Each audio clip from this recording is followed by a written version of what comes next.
President Geingob could not deliver his prepared speech because the conference was running behind schedule and only introduced himself to the African heads of state as the new Namibian president. It is the first time that the Namibian president is attending the AU Heads of State Summit following his inauguration as president on the 21st of March this year. President Geingob granted the NBC an interview after his short address to the summit. The Namibian president expressed his displeasure with the International Criminal Court, which he said is haunting some African leaders, especially in Kenya. Kenyans also democratically, freely elected President Uhuru and Ruto. They are sovereign.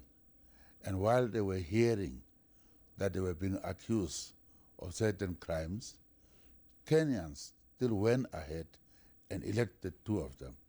So I was saying that was a court, Kenyan People's Court, that said, although you are saying this about them, we are still going to elect them as our president and vice president.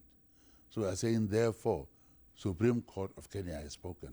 Therefore, nobody else, either a country or institution, must come and interfere in Kenyan affairs. And so did the people of Sudan last month, who re-elected Omar al-Bashir as president despite an ICC warrant of arrest.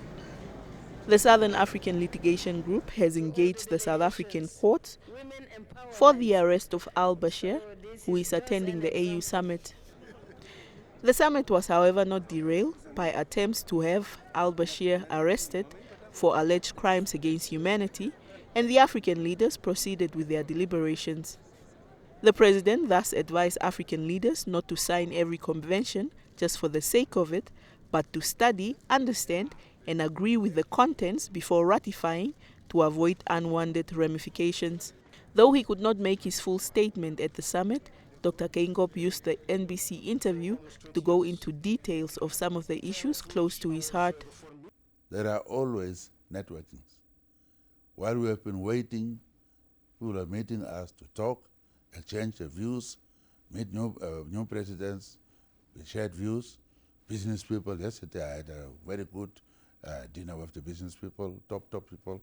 So yes, there was networking going on besides the meeting.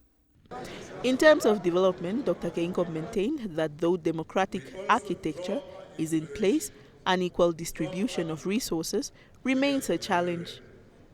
The Namibian president said the time was now for Africa to enjoy the fruits of independence with its children without outside interference.